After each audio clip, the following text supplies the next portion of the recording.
di ta sa ako mong kabahin kung kaning impeachment ba kanabang dako kay kwarta magasto ba kung gastuhon ni mahigala alang sa mga kabos o project mahigala pagpugong sa baha nga dili mo anak sa mga kalsada dako na ning tabang o gipalit ni mahigalag mga pagkaon alang sa mga pobre dako ng tabang pila naman ka classroom sa matukod anang 2.2 billion ka pin unya nga budget mahigala matag adlaw o gumanon ang 90 days nga impeachment trial.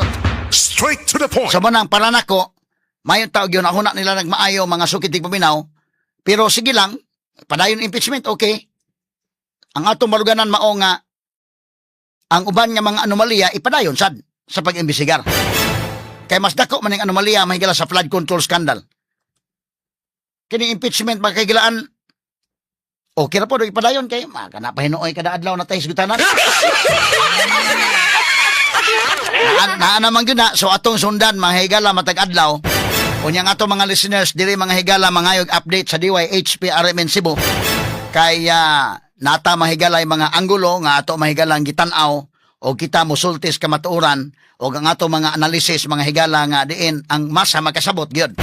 No unsa na ning mga panghitabo karon.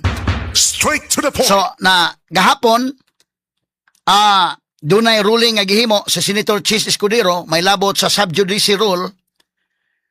Labot mga higala sa kini ang impeachment nga nagpadayon batok ni Vice President Sara Duterte. So dunay ruling gibasa ni Senator Chis kagahapon may labot mga higala sa mga comments sa mga senator judges, counsel mga higala sa prosecution, counsel sa defense nga dili sila muhimo mga higala og mga comments labot sa impeachment trial kay kabahin man sila sa nagpadayon nga proceedings. Straight to the point. Monay dunay ruling ana si Senator Chis Escudero kagahapon. Mona mga higala tinuray lang kung panalitan apil ka sa mga abogado ni Vice President Sara Duterte or apil ka mahigala sa prosecution, counsel for the prosecution, dili ka mo gamit sa social media nga mga comments uban may labot sa proceedings. Ang barugana ni Chis Escudero kagahapon sa rulings nga okay lang ang third persons muhisgot ana katong way labot didto mahigala sa proceedings. Katong mga appeal lisod sad, no? So dunay rules ana mahigala sa impeachment. Muna nga mopili ka kung ganahan ka mahigala nga mo dangop sa social media, ari ka sa radyo mga sukitig paminaw, dadi ka mo appeal dito sa impeachment. O at appeal ka dito, dadi ka mo tingog mahigala sa kwan. Basic man na actually, bisan sa mga regular courts, mga sukitig paminaw, di man na nimo pwedeng dalhon sa social media day. So, kining ruling ni Chis Escudero kagapon sakto. Ang iyang ruling mga sukitig paminaw, di na lang ko mention sa mga, kinsa ni mga lawyers, kinsa ni mga senator judges, ato lang i-discuss ding kang Chis Escudero nga ruling kagahapon. Pero while nagbasa si Chis Escudero sa iyang ruling, ni-issue og statement si Vice President Sara Duterte. Unsa man iyang statement, atong basahon sa ni, atong i-take up ni statement ni VP Sara, pero kining iyang statement, dili pa ni covered sa ruling ni Senator Chis Escudero because ang ruling, mo nag-explain ni Senator Chis gapon, moving forward. So dunay prospective effect ang iyang ruling. Dili retroactive man na. Dili man na retroactive. Buti pasabot may gala kung dunay balaod ba nga ipasar, dunay ruling nga ihatag. Okay na to kato ng labay na dili to sa affected pa. Moving forward, mag-careful na. Affected na moving forward. Muna nga si Vice President Sara Duterte nagngita ron og spokesperson. Labot ani kay spokesperson si Attorney Michael Puwaman. So si Michael Puwa magbili siya. Og spokesperson ba siya? Dili siya ma-appeal dito sa defense team. Og mo prefer siya mas mo decide siya nga adto sa defense team da dili siya mag-spokesperson. Mo ni ang dunay ruling nga gihatag ini si Senator Chis Escudero mahigala kay magyagaw naman gikan dito panalitan wala mga higalay order nga sama ana. Inighuman dito mahigala sa impeachment trial mag-i-high post Facebook ang mga kwanday.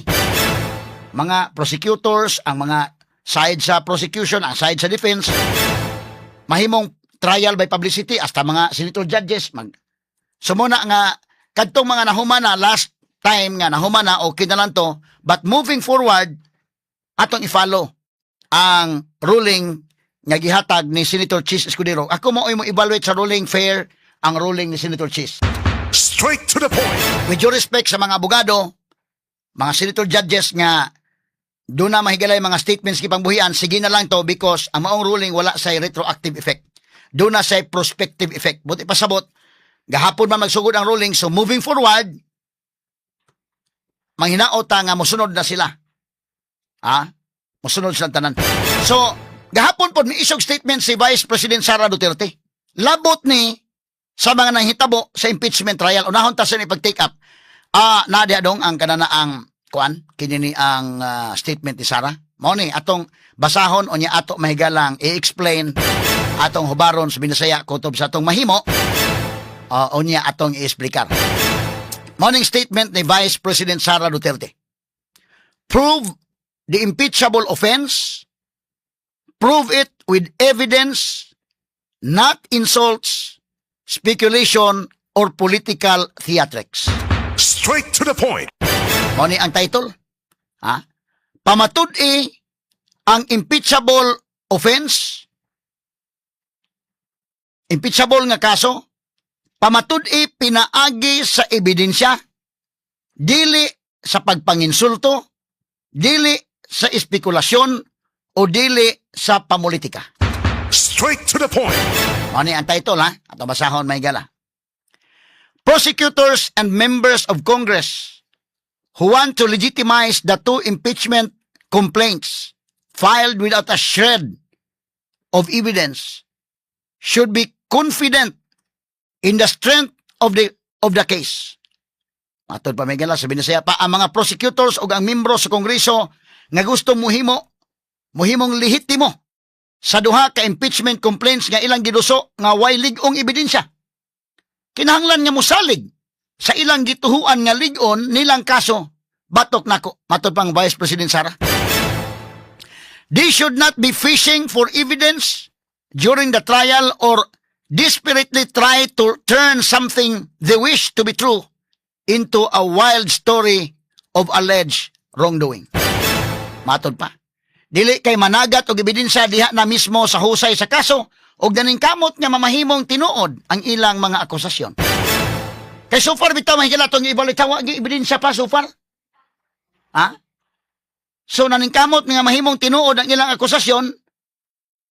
Kay sa ato evaluation, honest to goodness evaluation because ang original case ani ni VP Sara, ang original case is confidential funds kining gituki ron. Kadto mahigalang Article 4, labot mahigala sa grave threats, betrayal of public trust, appeal ang inciting to sedition, saksak dito. Sanga naman lang to day. Sanga naman lang to.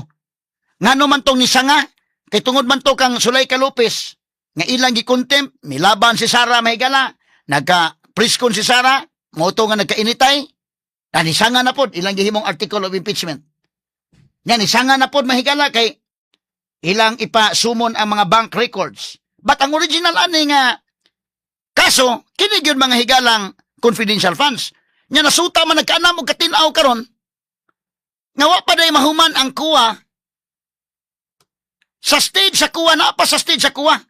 Mo na tinaw karon nganong niabot naman taan ning impeachment trial nga wa pa man day mahuman ang kuha. Ako explain niya si Senator Mig Subiri dunay punto gahapon day. Akong ipakuha diri ni kasamang names. Pareho ko tong, dito lang so good names na akong ingon, gikan kan cheese, all the way to Mig Subiri. Ato yung explicar. Doon ay puntos Mig Subiri gahapon. Labot ani. Napa man sa kuha na nga stage. Wala pa may conclusion ang kuha nga doon ay failure to liquidate. Wala pa may conclusion ang kuha nga doon ay corruption. Because napa may prospective period. Napa ni ungot paskuwa mga higala, part of due process. Straight to the point. Wala pa'y konklusyon, mahitungod ni, parihan ni mahigala sa notice of disallowance, nga gi-issue ni Mike Rama, kay gipanghatag ang tag 20,000 pesos, nga calamity bonus sa mga empleyado sa City Hall. Dili pa, konklusyon nga kurakot si Mike, Because ni-explain mas may kuha na ko ng kwarta na bulsa oy. Tapos mga tao. Kaya naigo man sila og bagyo, naigo man og linog. Pero di gyud ang kuha mahigala yung kuha balik ng kwarta, ha? Ang ara kutob na wa pa mahuman, nga pilar pa man sila. So napa sa stage, mo po na yung hitabo sa kang Sara Duterte. Napa na sa stage in towns kuha. Wa pa moabot sa punto mahigala nga dunay conclusion ang kuha. Nga sadaan si Sara ni ini mga higalang confidential funds. Wa pa moabot sa point ana. Straight to the point. Nagkaanam og katinaw karon wa may ebidensya de ining prosecution gud eh. Straight to the point. But dili pa ko mohimo as early as now kay basi gyud pa ilaing witness nila nga moabot. Kinsa man nga witness ka? Mo na tong gusto may ba patawag to sila chika. Mao magtaw eh. Ngaan man nila chika, kanila chika mahigala maoy sige kasikat din na. Di patawag to para maklaro. No? Ato sa tiwas og basa niyang statement ni Sara kay wa man ni mahigalay di pa man ni maigo sa kang Cheese Escudero mahigala nga mando. Gi-explainan si Nitol Cheese kagahapon. Kay wa may retroactive effect ni. Prospective man ang ruling. Sumato diri. Asan to napitan ako day? Nana ko sa second paragraph day. Second paragraph. A strong case does not need the adornment of theatrics. Ang ligon nga kaso dili ministel, gamitan pag politikanhong drama. Bitaw kayo nagdaghan ang drama mga higala. Drama-drama, no? Sunod, ingon siya, a senator calling a witness stupid. Kinsa man nga senator? Ato nang i-discuss pagdugang. A senator calling a witness stupid. A lawyer calling me the mastermind of a scam or another witness referring to me as a brat does not prove a case, nor does it produce evidence. Tinuod. No? Sabi ni Saya pa, usa ka senador nga motawag og estupido sa usa ka testigo, usa ka abogado nga nitawag nako og mastermind o utok sa scam, og laing testigo nga nitawag nako og brat, dili makapamatuod sa kaso o makahatag og ebidensya. Kada bang mo ngan ka ba sa usa ka kon ba? Ayaw dili man na maoy di ebidensya danan di ba na ebidensya? Makuha na hinuon mura na hinog maklaro nga wa mo ebidensya ning kalakiha kay nigamit naman og mga pulo nga lahi. O di ka kaprobar, you have to elicit that from the witness. Kana nga mga dili kay ang abogado mo imo supply. Kaya di man witness ang abogado. Straight to the point. Di po witness ang senator judge. So, kinin dili na may moprobar, dili na moproduce ang ebidensya. Insults reveal the need to feign confidence in the face of a weak presentation. Ingon Sara, ang pagpanginsulto, pagpakaron ingnon lang nga aduna sila'y igong pagsalig sa ilang kaugalingon, sa ilang giduso nga reklamo at tubangan sa huyang nga presentasyon.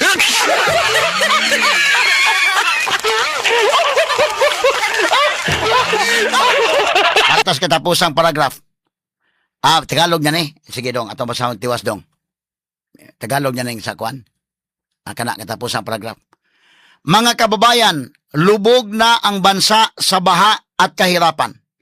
Pero tila walang mananagot dahil ang impeachment, ang paghati-hatian, ang 2027 budget, at ang paghahanda kung papaano baliin ang konstitusyon para manatili sa pwesto ang prioridad ng administrasyon at lahat ng kaalyado nito. Sabot na nato, no? Mga kaigsuunan na lubog na ang bansa sa baha. Grabe na tangge baha na tamahigala og sa kakabos. Pero muragway way manubag tungod kay impeachment, ang pagbahin-bahin sa 2027 budget ug ang pag-andam kung unsaon nga mabalik ang konstitusyon para magpabilin sa pwesto ang prioridad sa administrasyon ug ang mga kaalyado niini. Syukran, Sara Z. Duterte. Straight to the point. Mao ni mahigala statement niya kagahapon. Bitaw, tinuray mga kagalaan, kana bang paggamit nga na-pattern na ni. In fact, nakabantay si Senator Cheese Escudero, na-pattern na ba? Di na lang ako panganlan to mga abogado, pero na-pattern na katong scam, sunod na po abogado, gamit og scam nga termino, sunod na po nga abogado, gahapon mahigala, gamit na po scam nga termino, di man ka mo gamit, anak, because conclusion of facts man na. Di man ka witness, lawyer man ka. So, kini bang, mura ba ka nang, sa mga, way ebidensya mo ng mo drama na lang? Kaya imong i-evaluate o klaro yun, so far. Dili pa ko mo, kuan ha, so far lang, mingon ko so far. Sa ika-19 kaadlaw na sa trial, kay basin pa di ay, doon na pa, napay mo abot. Pabuto na to, basin doon ay pasabog. But so far, wa pa yun inday kin, ay. Wa yun. Ha? Doon ay punto gahapon ha, katong emphasis ni Sis Escudero kagahapon, katong punto ni Mig Subiri gahapon, doon na to yung mga punto i-discuss na ko niya. Nya si Tulfo mahigala, bisag kung saan lang yung mga pulong gamiton. Di ba na mo pugos ang witness pag tubag, sa unsay gusto ni mong tubag? Because the witness can only testify on matters nga daas yay personal knowledge. Kanang mga butang nga wasay personal knowledge ang imong pugson.